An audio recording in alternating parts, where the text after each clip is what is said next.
दोस्तों, ऐसा माना जाता है कि जब सृष्टि में कुछ भी नहीं था, चारों तरफ घोर अंधेरा छाया हुआ था, ना कहीं जीवन था और ना ही जीवन का कोई आधार और ना ही कोई ध्वनि, ना ही कोई राग। तब त्रिदेवों अर्थात ब्रह्मा, विष्णु और महेश ने विचार किया कि क्यों ना एक सुंदर ब्रह्मांड का निर्माण किया जाए, जिसमें जीवन हो, प्रकाश हो। लेकिन सवाल यह था कि इतने बड़े ब्रह्मांड की रचना कैसे की जाए। ब्रह्मांड का निर्माण तो हो जाएगा, लेकिन सबसे पहले ब्रह्मांड में फैले अंधेरे को नष्ट करना होगा। इसके लिए त्रिदेवों ने आदि शक्ति का आवाहन किया और उनको अपने विचार से अवगत कराया। तब आदि शक्ति ने अपने तेज से एक दैवीय शक्ति को प्रकट किया, जिसने अपनी मंद मुस्कान से ब्रह्मांड की रचना की और उसमें फैले अंधेरे को खत्म किया।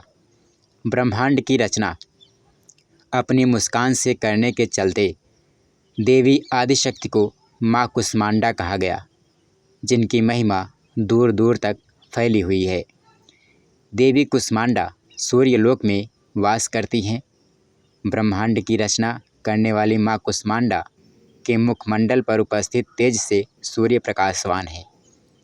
माँ सूर्यलोक के अंदर और सूर्यलोक के बाहर सभी जगहों पर निवास करती हैं। दोस्तों, आपको बता दें कि नवरात्रि का चौथा दिन माता कुष्मांडा का दिन माना जाता है और इस दिन माता कुष्मांडा देवी की पूजा की जाती है। माता कुष्मांडा देवी की पूजा में पेठे का भोग लगाने का विशेष महत्व माना गया है। इसके साथ माँ कुष्मांडा को पीला रंग सबसे ज़्यादा पसंद है, सबसे ज़्यादा प्रिय है। उनकी पूजा में पीले रंग के फल, फूल और मिठाई अर्पित करनी चाहिए।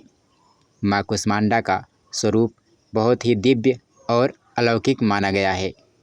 माँ कुष्मांडा शेर पर सवार रहती हैं, यानी शेर की सवारी करती हैं और इनकी 8 भुजाएं हैं। अपनी इन 8 भुजाओं में दिव्य अस्त्र शस्त्र धारण की हुई हैं। माँ कुष्मांडा ने अपनी 8 भुजाओं में कमंडल, कलश, कमल, सुदर्शन चक्र आदि धारण की हुई हैं। माँ का यह रूप हमें जीवन शक्ति प्रदान करने वाला माना गया है। माँ कुष्मांडा 8 भुजाओं वाली दिव्य शक्ति धारण माँ परमेश्वरी का रूप हैं। मान्यता है कि माँ कुष्मांडा की पूजा करने से मानव के सभी अभीष्ट कार्य पूर्ण होते हैं और जिन कार्य में बाधा आती है, जो रुके हुए होते हैं काम, वे भी बिना किसी रुकावट के संपन्न हो जाते हैं।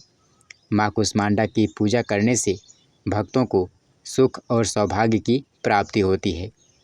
देवी पुराण में बताया गया है कि पढ़ने वाले छात्र जो पढ़ाई करते हैं, उनको माँ कुष्मांडा की पूजा नवरात्रि में अवश्य करनी चाहिए।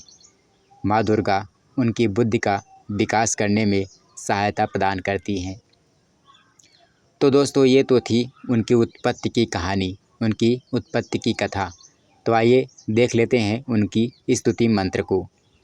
उनका जो स्तुति मंत्र है वो है, या देवी सर्वभूतेषु माँ कुष्मांडा रूपेण संस्थिता, नमस्तस्यै नमस्तस्यै नमस्तस्यै नमो नमः। इस मंत्र को अगर आप जप करते हैं तो आपकी सारी परेशानियां पल भर में दूर हो सकती हैं। अब आइए आपको बताते हैं कि उनको ध्यान करने का मंत्र कौन सा है, यानी उनका ध्यान मंत्र कौन सा है। उनका ध्यान मंत्र है, वंदे वांछित कामर्थे चंद्रार्धकृत शेखराम सिंहरूढ़ा अष्टभुजा कुष्मांडा यशस्विनी। दोस्तों, जो भी नर नारी माता कुष्मांडा के मंत्रों और नाम का जप करता है, उसके जीवन के सभी दुख दूर होते हैं और घर में शांति बनी रहती है। साथ ही साथ उस मानव की सभी मनोकामनाएं पूर्ण होती हैं। तो जोर से बोलिए, जय माता कुष्मांडा।